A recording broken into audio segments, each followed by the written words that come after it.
Harrison Ford honors Billy D. Williams. Is Vader going to be in episode 9? I don't think so. And Vader, fan film. News at 11. Here we go. This stupid phone on. Turned it off twice.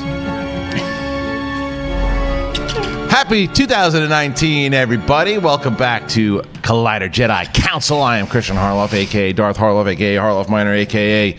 excited for 2019, and I hope you guys are as well. We are live, and joining us today, Kylo Ken Napzok. Happy New Year, pal. Happy New Year to you. Haven't doing? seen you yet. Happy New Year to Cody and Adam. Happy New Year to Kim sitting right next to me. Kim Horcher joins us again. Hello, Kim. How are you? Hey. Happy New Year. Happy New Year. How you doing? I'm kind of tired. No. This is my second coffee. Oh, I had two. That's what I had two. Ken, you're really getting the Luke beard. I like it. Thank you. Yeah, I could do this if you want. He wants to pull. Yep. Yeah. That's like that's I like that. It's like half and half. Yeah. Like half Sith, half Jedi. It's true. In truth, it's Arthur Morgan from Red Dead Redemption 2. You were obsessed with this game. I'm aren't you? obsessed with Red Dead Redemption 2. You lost 4 horses. I lost 4 horses. Whew, it's been a tough ride. Tough. All right. Well, not going to be a tough ride for us today because we're going to be talking about the thing we love, and that's Star Wars. And there's a lot of stuff going on in the world of Star Wars movie news. Ken, what's happening? Hey, we're going to lead off with our princess, our General Leia. Yes, we all know that, unfortunately, we just, while we were on our little break 2 years ago, we lost Carrie Fisher. A lot of people have posted tributes and thoughts, Billy Lord as well. But her brother, Todd Fisher, is working on a new book. I do believe it's out about his sister, Carrie, and his mother, Debbie Reynolds. Or at least it's her. There's the family relations sometimes. Yeah. Jolie Fisher's still out there. Remember her? Great actress as well. Anyways, he was talking about what is coming in episode 9, not getting into, spoiler territory, but he does say there's a lot of minutes of footage. I don't mean just outtakes. This is unused new content that could be woven into the storyline. That's what's going to give everybody such a great kick. It's going to look like it was meant to be, like it was shot yesterday. We're not allowed to talk about the details of everything, but we're thrilled at what's been done. Now, Todd, as we know, he was kind of the first to say this, and we were all kind of like, Todd, you're crazy, but he's been right all along. Obviously, he would know, and it's interesting. Yeah, I buy it. I mean, I think that they're probably going to handle it. Not probably. I know that. God bless you. I think they're absolutely going to handle this with class. I think that they're going to. They're not going to pitch this in the first place if they can't pull it off, because all eyes. First of all, it's Star Wars, so all eyes are on every single thing that you're going to do. If it's not trying to pay homage to one of the greatest characters and greatest actresses that we've had in this franchise. So I think that J.J. Abrams, the people of Lucasfilm, are going to use the right footage. They're going to comb through this stuff. They're going to make sure that it fits the story. They probably wrote for it to make sure, okay, this is what we have. Now, we know we had that particular scene where she says this. How can we make sure that this, weaves and woves into whatever that word is to go inside. Weaves and woves. Weaves and woves. Very Hobbit-like. Thank you. I don't know. Weaves and woves. My coffee hasn't kicked in yet, but regardless, it's got to make sure that it all fits together. So I think these are probably accurate comments. What do you think? I mean, probably, because we have, a world who has, grown to love or have experienced a fervor in love for Carrie Fisher after her death.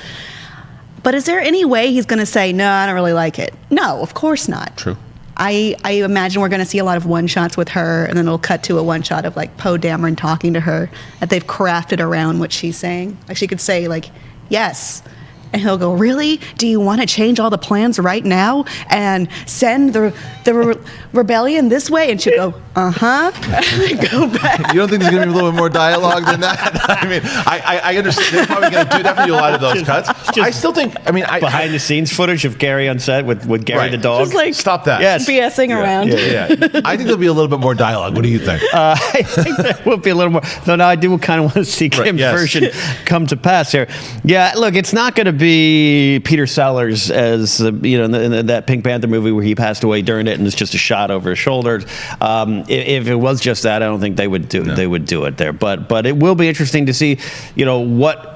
When you start rolling up your sleeves and digging into what it might be, is it unused footage on Dakar where she was talking to Maz Kanata, and do you just take her out? I'm sure you could just take, you don't need the background, you can just clip art that. And I think if they found a way to do it that the family liked, I'm confident in it. I'm sure there will be a couple scenes. Yeah. Well, you said something there like too. They're going to pull footage from episode 7 and episode 8, right? Yeah. But the other thing you got to remember though is that if you're looking at, let's say there's a particular, they have a big chunk of dialogue. They know they went back, they looked at all the footage, and they said, okay, let's write this scene and how it's going to work. And so-and-so's in the room with her, and they're doing this, and they set up all these shots, and they know what she says in these clips. But like you're saying, there's going to be a lot of cutaway stuff to where they could have someone who looks like her from the Peter Sellers thing, Peter right? Sellers thing. Yeah. And being able to add more dialogue that way throughout the scene and then be able to cut back to her. There are ways, I think that people are going to be amazed in the way that they actually pull this off. I think that they're going to do it, and I think she's going to be in it more than we think, and I think she's going to have more dialogue than we think. Yeah, I mean, like you said earlier, you can't screw this up at this level where she is so beloved and people are going to be paying extra attention to this. You have to do a brilliant job. You have to go beyond just, passable, serviceable, over the shoulder, kind of dialogue. Yeah, no, people got to tear up. People got to go. That's the way that they should have done it. Yeah, it can't look like Wayne and Garth in London in Wayne's World. right. We are in London. Right. So I think that the comments are. I think because you're right in the fact that if he's asked about it, he's not going to go, "Oh, it's terrible. They shouldn't have done it." That's not going to happen. But the detail that he went into inside of it, because he could have said, yeah, it looks good. I'm glad that they're going to do it, and we're excited to see what happens. That's more of kind of like, of course. But when you get that detailed and you start really getting excited about it, that gets me excited. The one thing I was saying about Todd Fisher is he's wonderfully kind of rough around the edges in terms of Hollywood. Like he was, I didn't go to the memorial for her, but Scrimshaw did. Joseph Scrimshaw did. He spoke there, and he remarked that Todd Fisher was very kind of like, he doesn't care about the rules, so to speak, in a way. So he's protective enough that maybe he would, but I think Kim's right. He's going to even frame it differently. Yeah. So I think his enthusiasm's protective, but if he didn't like it, he might say something. Right. He's that type of kind of been around the block. Well, we're not too far away. It's this year, kids. And that's kind of crazy. It's nuts. All right, what's next? All right, what is next? Game of Thrones season. Oh, that's not okay. Hey, all right. So sometimes we like to dive in, and we always like to give this little preface here. Sometimes there's crazy rumors around the internet. A friend of mine just the other day texted me. He goes, "Hey, is this story true?" And I go, "Well, there's this one guy that makes videos. Yep, that's the guy. Don't believe that story. You never know." Right. But we always like to dive into it. So this week, it's come back full circle almost to this idea of Darth Vader's ghost, not necessarily Anakin's, maybe it's Darth's, we don't know. Darth Vader's ghost will appear in Star Wars Episode 9. I'm going to start with you, as we often do, but because you seem to be putting down your chips on a hard no. Yeah, well, this is Slash Film, yes? Our buddy Peter Soretta? Well, there's a couple different links, yeah. I think our buddy Peter Soretta had done a bunch of stuff too, and he kind of broke down why. I do not think this is going to happen. I think this is more of, again, this is Peter, again, who I respect very much so, was going through the footage, kind of old stuff. Yes, you're right. It was the Art of the Force Awakens, kind of go back to the development stuff. Yes. And he's speculating. He's not saying that he heard anything or that he had a source. He's putting together a speculation of why he thinks it could happen, and I think it's a fair speculation. I'm just on the other side of it. I don't think that they're definitely not going to have an Anakin Force ghost. Will there be references to Vader? There has been already. I mean, twice, both Force Awakens and Last Jedi. There'll be a reference again, but I don't think they're going to show him. I don't think they're going to show Anakin. So no, I do not believe that any Force ghost of Vader is going to be anywhere. I think that the main Force ghost they're going to focus on is Luke. So bringing Anakin back is something I think tenuous with the Star Wars series, in that they do it a lot and it isn't always good. It's a lot like I'm a huge Harry Potter fan, but J.K. Rowling needs to stop with bringing back these old backstories for characters that have already been established. It gets to the point where it's too much and it's kind of a disservice to itself. That said, we have J.J. Abrams back in charge, correct? Mm-hmm. I think he is the type to lean more toward, kind of, I don't want to say fan servicing, but fan servicing, and he could do it. you're absolutely right. He absolutely could do it if there was someone that was going to do it inside of this, because he was the one who set it up with the mask and everything too in Force Awakens. So I think you're right that if it was going to happen, it certainly would happen in J.J. Abrams' version in the series that he started in Episode 7 to Episode 9. I just don't think that they're going to focus on that. Is it possible? It's absolutely possible.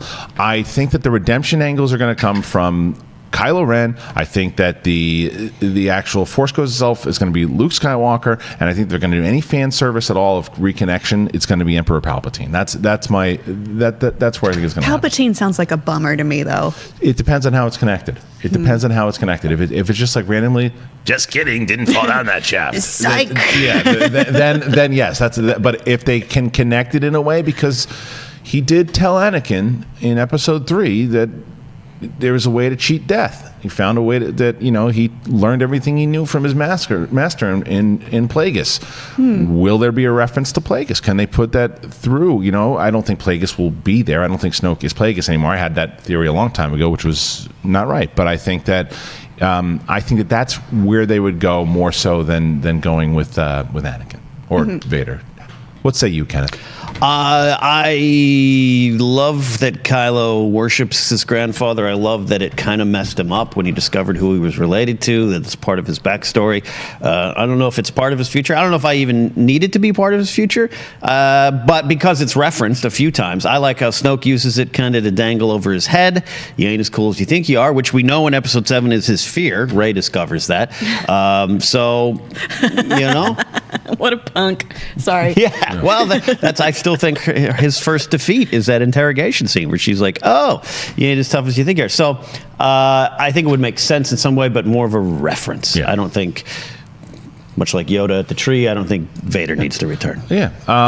What say you guys? Do you think he's going to show up? The Force Ghost of either Anakin or Vader will show up in Episode 9? Comment here live if you're watching live, or make sure you hashtag Collider Jedi Council. Do it through the tweets, or you can do it when you're watching on the rerun. Do whatever you want. If you listen on podcast, just scream it out your window. Just scream it out your car window. Yeah. All right. What's next? Hey, you mentioned it. 2019. Cody hates when I sit like this, by the way. Does he? Yeah. Does he hate it? Cody, do you hate that? Yeah, he's thrown a donut at me before. Free did donuts. you eat it? Free donuts. That's a compliment. New Year's Day I had a bear claw.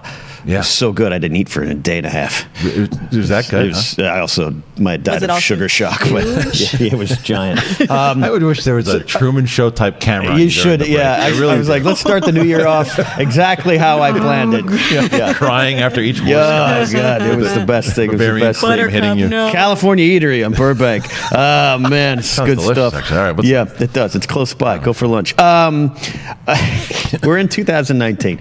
That means it's a big year for Star Wars. Whether 2018 was a tough year. Even someone like me who's generally really positive, and other people. 2018 brought some strife. We can't deny that. But 2019's here, and Scott Mendelson, who writes a lot for Forbes. Yeah. Scotty Mendo says Star Wars is the third most anticipated movie of 2019. Avengers 4, Captain Marvel coming in a little before it. I don't know. Captain Marvel at 2? I don't know that. I'm not the one running the scientific research here. I know Scott Mendelson, and I think he's a nice guy. I think a lot of his articles and things sometimes are wacky and out of control sometimes, to be completely honest. Do you want me? I'll give you the whole list. Wait, is this his opinion or a poll? Yeah, well, I don't know. Here's the results of 30.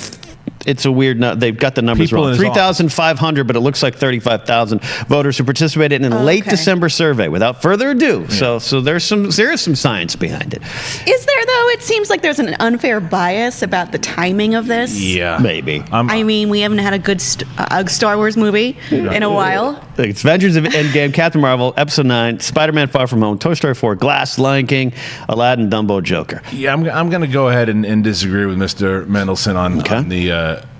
I'll agree with number one. Because to be completely honest, and I've said this right now, I'm more excited about Endgame coming out than I am Episode 9. I'm very excited about Episode 9, and I want to see it. But I've been watching this show inside of Marvel for so many years. I want to see how it ends. You're going by amount of years, and you're not including Star Wars. No, I'm saying the way that this whole series has started from Iron Man leading up until leading up until Infinity War. Yeah. It's like a serialized Netflix show, what I've been watching. So Star Wars has not been over the last couple of years. I think I'm much more excited to watch episode 9 because I still have questions in my head about where this is going to go. I do too. I feel like I can figure out where Endgame's going to go. I mean, you know that they're all going to come back. Yeah. Right. We're not idiots. We're not going to kill off I know. Spider-Man and Black Panther. Of course not. But I mean, there's just something about it that it just delivered more for me over the last couple of years than a couple other Star Wars movies have. But my point is, I want to see episode 9 way more than I want to see Captain Marvel, and I want to see Captain Marvel a lot. I want to see Spider-Man more than I want to see Captain Marvel, and I want to see Captain Marvel a lot. I just don't think that if you put a poll out to 100,000 people, that Star Wars will probably come in number 1 on a lot of those polls. I can't see it coming in number 2, so I'm going to disagree with that list. Okay. Star Wars 1, Captain Marvel 2, Okay. Endgame 3, Spider-Man 4. All right. Ken? Episode 9 won. The remake, the fan film Young Guns 3 that Nathan Hamill and I are making. Are you guys really doing it? No. Oh, I wish you We've would. pitched it. It involves time travel. I like it. Then the event, Captain Marvel, I definitely want to see what Brie Larson's going to do with this, and there's a lot of anticipation I just don't like the relevance second behind trailer. it. The first trailer was good, really good. I'm like Just Cop wanted Star. no context for her punching that old lady, Right. huh? And you just- liked it better. No. You talk about predictable. You knew that was the case. You knew that she wasn't going to hit an old lady in the face. She was No, one there's of the, it's a bad old lady fake. yeah. It was a little cartoon. Here's the nice thing about this, though. All 10 of these movies on this list are going to come out, whether you want to see them or not. Wow. And you're going to have a choice. You We know? also don't have to pick. We could see all of You them. could see all of them. That's This is true. what this is. Yeah. This But is I don't know. I mean, once again, if you're listening to a podcast, scream out the window. out. What's your top 10? But if you're watching right now, what are the top 4 in those order which you wanted to see? Now, I'm going to say there's probably a bias for this show that a lot of people are going to put episode 9 as number 1, and I understand it. But go ahead and put your list. Let's see what you got, and tweet. Do the same thing. Hashtag Yeah. Fighter Jedi Council. Let's see what you got. Is that everything in the world of movie news? One final little you got? fun note. Harrison Ford, and gosh darn it, I had the exact quote and I wanted to read it. Oh, yeah. Harrison Ford gave a video presentation when Billy D. Williams received an award, and he had some nice things to say. I just want to say how much working with you was a pleasure, a revelation, your vision, your precision, and your professionalism. What you brought to the character, the ideas you had, a pretty package, my man, beautiful. And it was a great pleasure getting to know you, seeing you all over the years. I miss seeing you more often. You're a great man. You deserve this. All the best. Yeah. Billy D. Williams tweeted about it there, and for me, I'll start. I love. We're finally seeing Billy D in 9, and much like I loved when Mark Hamill and the focus of 7 and 8, and so even just 7, when we didn't know he was just going to be standing on a hill. I always believed, Carrie was Carrie and did her wonderful life and writing, and Harrison went off and was grumpy and flew his planes and became one of the biggest stars in the world. And Mark was one of the ones that's like, yeah, I'm Luke Skywalker, and I'm here with the fans, and I do all this other cool stuff. And I loved episode 7. He got his kind of little reward. It's like, you're now back at top of everyone's heart, you know? And I think this is what's happening with Billy D, and that's great to see. Yeah, and this is, again, just to say, this was at the American Black Film Festival where this award was Well, okay, given. yeah, I didn't, got it. And you're right, because we've been saying this since 2014, 2013. Where's Billy D? Why aren't they putting Billy D in? Oh, he's going to be in Rebels. That's great, and I'm glad that he's in it. But when's he coming back to the films? He's going to be an 8. He could have been an 8 with that scene. He should have been an 8. Instead of Maz Kanata for that scene. But here's my point, and here's where Ryan Johnson said, like, he could have put him there. He could have put him Canto Bite, but is that good for the character? Now we have this. And depending on what happens in 9, you might be 100% right to where you can come back and say, look, because I don't like the Maz scene. That's one of my least favorite parts. You're of right, but maybe it just didn't fit, and then you have to do a lot with the character. Maybe it doesn't fit into where it goes now. Mm-hmm. So, to your point, I think that this is them finally gearing up. Lando's back. Yeah. Now, he also came back inside of Solo. The character of Lando came back, and I thought Donald Glover, did you not like the Glover? No, I did, but that's not the same. I mean, when you say Rebels, when you say another actor. I think yeah. No, what I mean more, so you're right, it's not the same as far as Billy D. Williams, but it is, what I mean is it's putting Lando back in the forefront, and it's putting him back to people like, oh, Lando, well, where's the guy who originated Lando? and now we're getting him. And now for this was really nice to see Harrison Ford honoring him. The words were very sweet, and it's nice to have Billy D back. I thought that was really sweet. I got a little choked up. Yeah, got that they're this decades long. I don't know if it's a friendship, but it's a kinship of some sort, of being involved in this big thing together. And I wanted Lando back when the beacon called.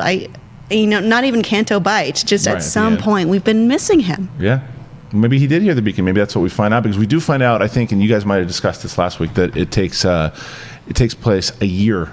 Well, last week was pre-tape, so I think we missed that. We did miss official that story. Okay, so yeah, it takes place. It's official. I think Boyega said it, and they're kind of running with that. It's a year later, which is good, because we've always had, except from Force Awakens to Last Jedi, we always had a jump in time. So there's going to be some stuff that we'll learn inside of the crawl. About what that year is going to do, and maybe inside of that year we find out that Lando did respond to the beacon. Maybe that's one of the people who did. Maybe not. We'll find out. But he's going to have some part to play, and I'm excited to see it. That's everything in the world of movie news. Now we're going to jump on over to canon, and what is the deal with canon? Greedo, let us know. And this is everything that kind of ties into the franchise that's not the movies. It could be TV shows or comic books or novels or toys, whatever it is. It could be something very interesting. And Ken, I know that we have a story here that's not necessarily tying into the canon, but it is something that came out. And I'll. You want to start with that? Yeah, let's start with that, because we titled the episode with it. We might as well get into this thing. Yeah, might as well do it. Go ahead. Tell me a little bit about it, and then I'll.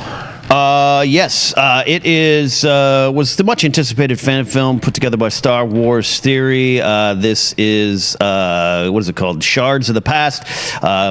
Put together Star Wars Theory fan film of a proposed Vader series, so to speak. Yeah. It's a post-Revenge of the Sith fan fiction. Very successful.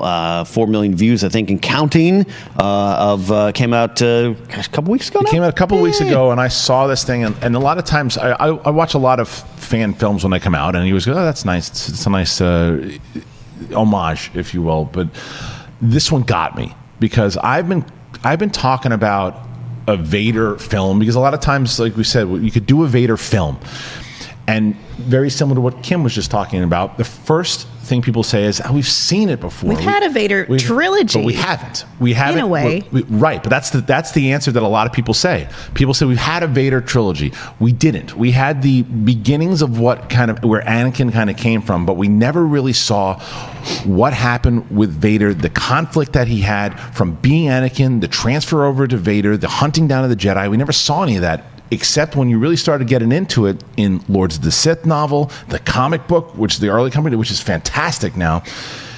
And this fan film by Star Wars Theory, I thought encapsulated all of that stuff. I think there was a dialogue fantastic. That wasn't the best, but it captured a spirit of Star Wars that I think honestly a little bit has been missing. And it really popped to me the same way that the comics did, and I loved it. I thought it was fantastic. I reached out to you right away. I reached out to Fernandez and Riley. I said, we got to talk about this thing, because I thought it was a really good job. Did you watch the whole thing? I eventually did, yeah. Yeah, and what did you think? Respectful of anyone who puts $100,000 of their own money that they can't make profit from and puts their passion and creativity. I'm historically not a big fan film person. Hardware Wars and Troops are my favorite ones. At times, it's reminded me of that, and I think a lot of effort was put into it. And the next one, he has an update on what's coming. So I think I respect passion and when creativity. When is the next one coming? Because I'm looking forward. He hooked me. He got me. I don't think there's. Next Vader, because $100,000 was the cost of the first one. The Vader film is going to require a larger budget going forward. Expected the second episode's going to be roughly $250,000. Yeah, but you know what he did that was very smart? Jesus. Yeah, but what he did that was very smart was that he took the risk, put his own money into the first one, and it caught fire. Because people, I think a lot of people responded the way I did with this film, because it felt like Star Wars to me. It felt like Star Wars, the things that I wanted to see on the big screen, I got it from this short film. And as I'm watching this thing and thinking about how many people were responding this way, if he wants to do a GoFundMe thing, and if he wants to now put in for people are going to chip in and say, I want to see what's next.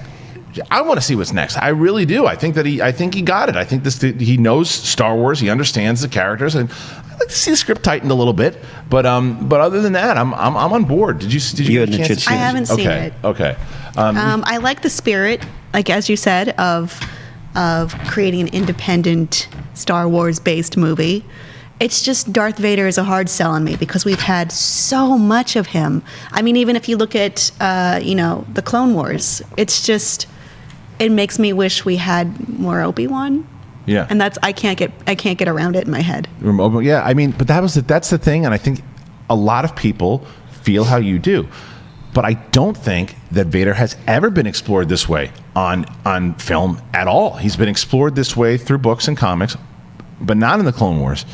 Not in the only way that I've ever seen. I thought of Lords of the Sith right away, and I thought of the comic book because it opens up in a way that as I was watching it, I'm like, is he going Inglourious Bastard style here? And he didn't. He did something that the comic book has done. And then there's like this separate mission. And I thought that I was impressed. I was impressed with how much time, effort, and money that was put into it. And I thought that I was going to feel like, I have at other fan films. Great effort. Love how much the passion came in, but if I never saw another one, I wouldn't care. I don't feel like that with this one. I was applauding. People loved it. I loved it. I'm one of those people. I loved it. Yeah, people loved it. Maybe we'll put together an Obi-Wan one. Do you want to be the star? My beard will be. just your beard. I am not the actor to be in an Obi-Wan film. Don't write any wampus. You'll probably lose 4 of them. Yeah. All right. But yeah, so we'll see. We'll follow the update. I'm sure you can go to his YouTube channel. He'll update people on when he's going to start working on the next one. Yeah. So go ahead and check that out. I think that it's if you haven't seen it, it's absolutely worth the watch. And go ahead and same thing. Scream out the window. Let us know what you think. Ken, what's next? People are reporting many motorists screaming Star Wars things out their side of their car. Only if you're on podcast. Yeah. You comment. Otherwise, be civilized. We got finally some news. I don't think anything's confirmed, but reports that the Cassian Andor series will start production in October. I do believe it's going to be mostly the offices are based out of New York right now. Stephen Schiff, of course, the showrunner, and Jared Bush, who wrote Moana, is writing the pilot, and he created the series Bible and basically created the series. So interesting. No, we don't have much. We don't have much. I think there's a lot more to this story. I think this is a confirmation. What you got? I think this is a confirmation that we're not getting a movie in 2020 and maybe even 2021. Yeah. I think this is a confirmation. Yeah, I definitely don't think 2020. I'll put chips down with you on that one. Yeah, I think I think that the next movie that you're going to see is the Benioff and Weiss thing, whenever the hell that's announced, and that'll probably be either 2021 or 2022 because they have so much material now with The Mandalorian and this. And not including the final season of the Clone Wars. Mm-hmm. So there's a lot of Star Wars to be had. That this was because when the every year was announced thing, there were no TV shows in sight. Right. I mean, maybe they were talking about it behind closed doors. Sure. Eventually we'll get there, but this is a thing now. So I put a stamp. I saw in Collider Jedi Council fan group there was a conversation about someone had put a poll up. Well, if they haven't announced a 2020 movie yet, do you think that we're going to get maybe an animated movie that wide release in theaters? Like we ain't getting a movie in 2020. No. I mean, you can take that to the bank at this point. What do you think? I mean, it might be nice actually because we've had this. As much as I love it, we've had one a year, and if the last year has proved anything, maybe people are getting a little bit weary of it, and it's time to explore something else artistically. Yeah, and I think that the television show is that because I mean, The Mandalorian to me, I'm starting to feel that kind of buzz that I felt when I was looking forward to The Force Awakens. Like I'm starting to get that feel again of what's a Star Wars TV live action look like? What is that? Like, what's going to happen? How are they going to tie it in? I'm starting to get with these folks behind it. Nick Nolte is an Ugnaught. Right? Yeah, get it and put it on the thing. I've been just waiting for Pedro Pascal to be in a huge project. So I'm very excited for this. Me too. And so that's the one that I'm. Now you asked me about Endgame of The Mandalorian, I'm going Mandalorian. That's how excited I am. Yeah, no, you've been on that train for a while there, and you're not alone. You're not alone, and that's not a comment on episode 9. It's just I think this is something new, different, excited, and exciting cast. Yeah, Pedro Pascal is going to be, I love that guy, and well, it's the serialized version of what when Kim said. Like, what are you talking about as far as like everything else that ties into Star Wars? The Mandalorian. When I'm hooked into episode 1, how's 10 gonna end, and how am I gonna get into season 2? And that's why I think Cassian Andor comes out in 2020 because we get Mandalorian this year, which is crazy. Mandalorian is this year. Cassian's 2020. I think Mandalorian season 2 will be 2021. Right. And then we jump into our new movie. So is this their like Game of Thrones project, and they're just going to focus this way into very high quality television? Oh, the Benioff and Weiss? Yeah. No, Benioff and Weiss are doing movies. Oh, I mean, Star Wars as a in general, I think as so. a property. I think they're very much so treating Mandalorian like their Game of Thrones project, because all the references that have happened inside of that movie, the casting of Pedro Pascal, right? The budget. Every time they mention a budget or anybody, they talk about there hasn't been a big budget show of this magnitude since Game of Thrones, and even surpassing that of Game of Thrones. So yeah, they're very much looking into this as their Game of Thrones show. I think so for sure. It's not going to be as I know it's got a hand of Disney over it. It's not going to be as crazy. No, but it is going to be. I think it's more for. I think it's going to as where the resistance is very much geared towards a younger demographic. This will be older for sure. I think children obviously still be able to watch it in 13, 14. I think it's going to be geared from like the 12 and up. No one's going to expose their lightsaber in this, but it's going to have some adult themes. I know. I'd be okay with that's it. There's the Mandalorian. Look at that. Right. No, but it's got people excited, and that's fun. That's fun. Okay. Everything? That is it. There is the note of Star Wars Age of Republic. Obi-Wan #1 is out. Jodie Hauser's first up writing the series. A lot of this stuff's going to be coming in the Age of series. I went to my shop to go get Qui-Gon, and it was gone. Sold out. I had not added it to my pull list yet, so I haven't read it, but I read the Darth Maul one, which Jodie wrote as well. She wrote the Thrawn adaptation. She is a great writer, a lot of experience in the comic book world, and I think the Maul one was really great. I think you would enjoy it. Kim, I assume you would too. I don't know. And the Obi-Wan one, I'm excited about that. So that is out. Cool. Any interest in reading this one? Maybe not. Yeah, we'll see what happens. All right. All right, moving on. Let's talk to you guys. It's time to talk to you guys. We're live on the YouTube. We are live. We're live on Twitter. So if you want to hashtag Collider Jedi Council, and of course in the Collider Jedi Council face group on Facebook, we have taken some questions. We're going to go through some stuff. And Ken, what do you got? All right, we got first up from some of these questions that good old Roki Roke picked out. Good old John Roke. Will Thomas from the Facebook group asks, "Do you think we'll see another Sith or dark side user besides Kylo Ren in Episode 9?" Going back to that speculation, Matt Smith, Monahan. Are we going to see any other Jedi? I think one will come with the other. Yeah, that's a good point. I think we'll see more Force users as far as like more broom children.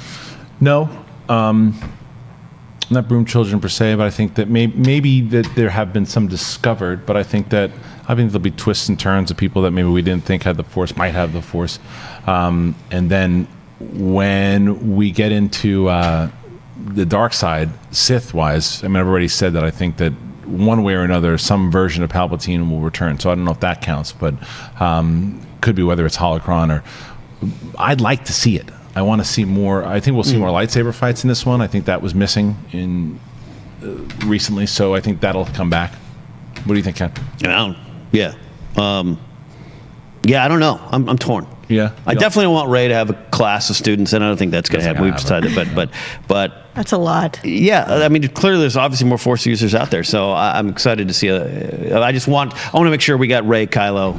Well, here's another question too, because this used to be a big topic of conversation after Force Awakens, but it seemed to have dropped down since. Do we think that we're ever going to get an explanation of why Rey is so powerful? Right? Because I think we have to have that, right? I agree with you. Yes. If you're going to explain, there's other Force users. Why is Rey a special Force user, or is she not? Powerful? But I think she is. Yeah. She is special. I think you're right, and I think that's going to be explained. I think that's what JJ had in mind, and it looked like they were getting away from that in Last Jedi, but I think they're going to come back to it, and I think we're going to get a reason of why she's as powerful as she is. Because I mean, she's just, she learned quicker than anybody. They disregarded, or maybe didn't disregard, too old to start the training. She was way too old to start the training, but she picked it up like that. And was it just lazy writing, or was there a reason for it? I think it's going to be the latter. So, Ken, what do you think? I think you can be a special nobody, and I still think you can connect it, whether it's connected to some lineage or anything. We'll see. Again, I've always said, however the story's executed, I'm here for it. Like if it's good. The weird debate on her, that sprung up after 7 about how fast she learned. I understand it from a certain point of view and completely fight against it on the other side, but I think there's some reason. And I still think it could tie to Jakku. It'd be fun to tie it to Jakku because Jakku has some meaning in Empire's End and all that stuff there. So it'd be interesting to see if there's something. I like that the Force answered the dark side in some way, or answered the Force doesn't really choose dark and light often, but you know what I mean? Like I'd be on board for something being there. That there's meaning in the universe? Yeah. All right, that's not true. No, probably true. Not. What's next? This is from Eric Mickey at Enigma461 on Twitter. Should Dr. Aphra be a priority to put in live action continually, preferably with the TV show on Disney Plus? She's a fun character. She's out for herself. She can play both sides of the intergalactic war, creating some fun situations. Aphra is, I think, high on the list constantly to be put elsewhere, not even just in TV. I think it would be a mistake not to use her. I think she is a really interesting, powerful character that has done some really fun things inside of the comic book that has caught on with the fan base that is reading those comics. The reason I think it would be also a mistake if they don't is because you have all these characters because inside of the television, it's one thing when it's in film where you're just cramming things in there, with the exception of, like, say, Saw Gerrera, where they used Saw Gerrera because they needed a character that was going to be able to cause this kind of resistance, if you will. And Pablo Hidalgo said, well, we have this guy from Clone Wars, and they used him. And that was for a 2-hour movie. For two specific series that could go essentially 30, 40, 50 episodes. All of the characters and all the base that you have, I get, and I think that you should create new characters for the show, but you also have these characters that a lot of fans do not know, they are not familiar with, that they've caught on for a reason. If you were able to use her inside, the same thing with like Ray Sloan or Sanjir or any of these characters, you can use them, and I hope that they do. So the answer is I hope that they do. I like her a lot because she looks the most like me of all Star Wars characters. But I want Star Wars to play more into gray characters, and not necessarily gray Jedi, but yes, gray Jedi. Please do that. But I like this idea that it isn't necessarily black or white or easily discernible. Well, those are the characters that work on television too, right? Yeah. Those are the ones because she's done some bad stuff. She's done some Walter White type stuff.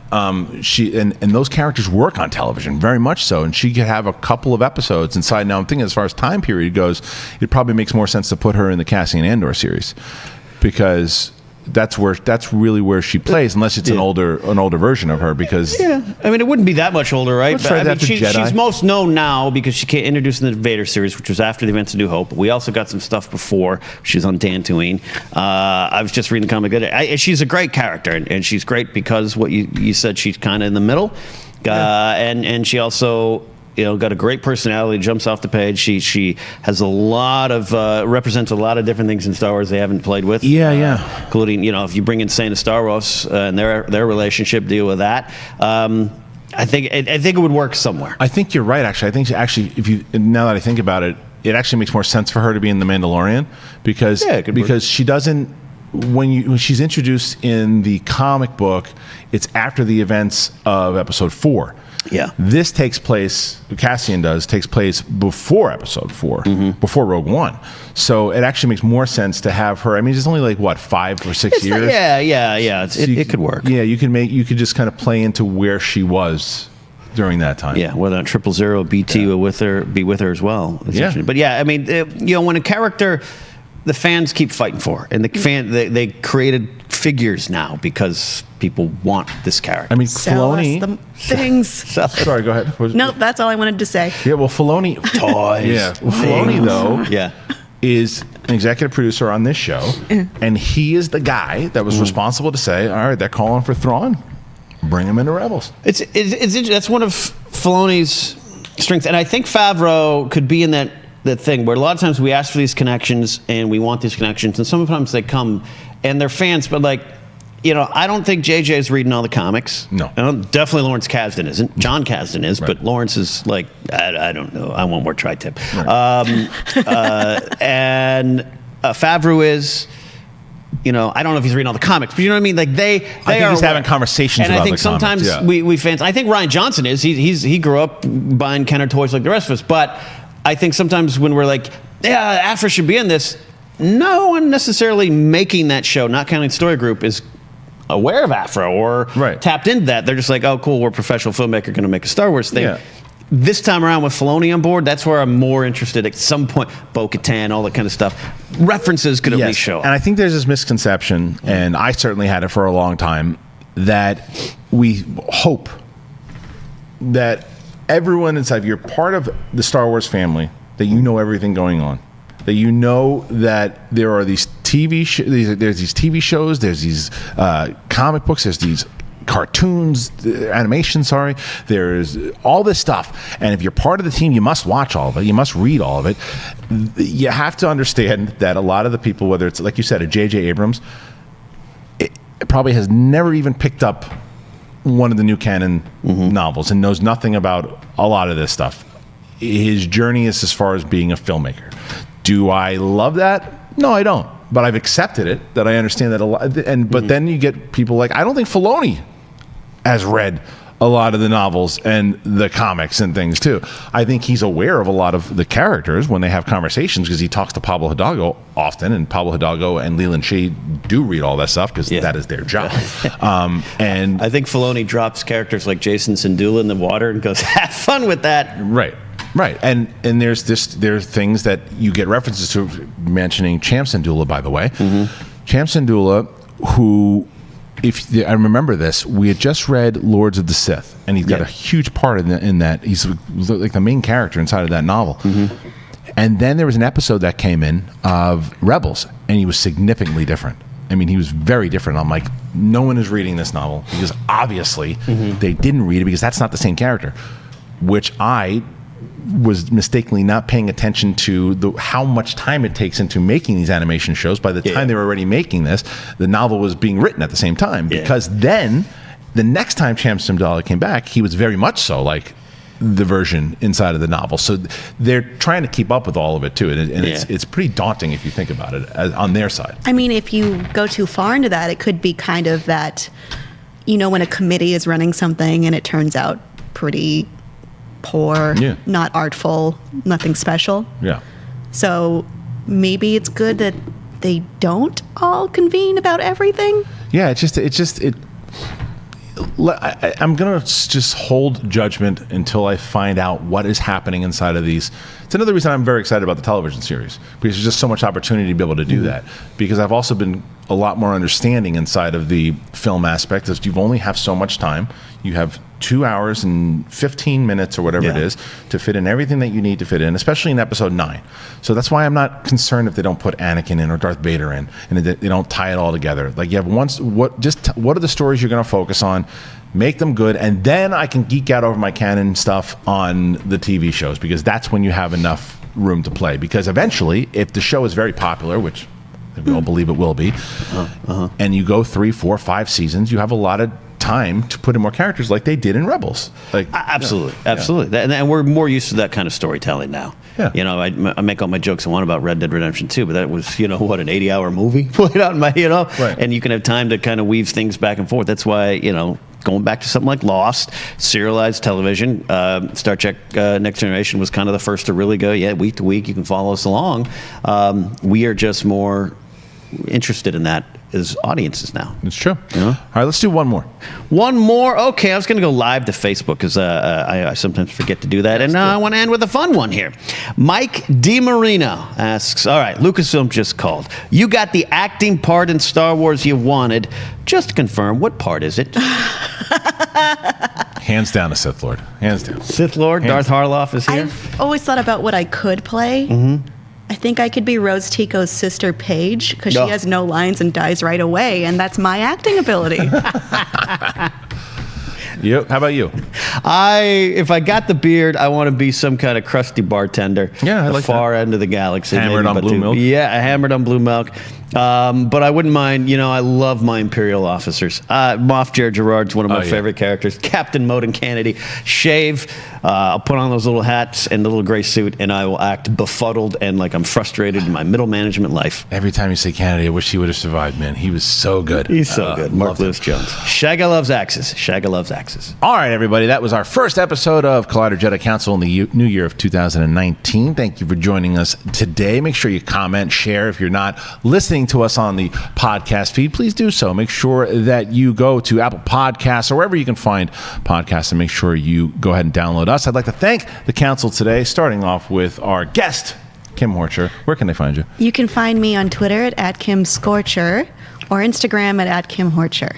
Mr. Kalo. Kalo? Kalo? Kalo. It's a new diet I'm Where trying. Can they find I just you, eat bear Kalo, claws. Ken? Yeah. You can find me at Ken Napzok, napzokfiles.podomatic.net, motivations with Ken. You know the rest. And for me, you can find me on January 12th at the Comedy Store, 1 o'clock at where? That's right, the Schmodown Awards, and there are tickets still available, limited though for fans, because right now there's going to be every single person that competed over the year. They're going to be bringing guests. We're doing the whole dress up thing. It's going to be a big award show. We hope that you guys can make it. If you'd like to go, and if tickets, I believe there's some tickets still available, go on over to Eventbrite, and you just Google Eventbrite Schmodown and it'll pop up. But there's a few tickets left. You can get them now. It's January 12th. It's at the Comedy Store. There's going to be a lot of shenanigans, and we hope you can join us. So thank you guys. Really appreciate it. For the first show, we're happy you joined us. May the Force be with you, always. Hey everybody, Mark Ellis here. Thanks for watching this episode of Collider Movie Talk. You want to watch more? Then click up here, or you can click right here for more great content from Collider. And if you haven't subscribed to Collider Video, do so right now and share this vid with your friends. Thanks for watching.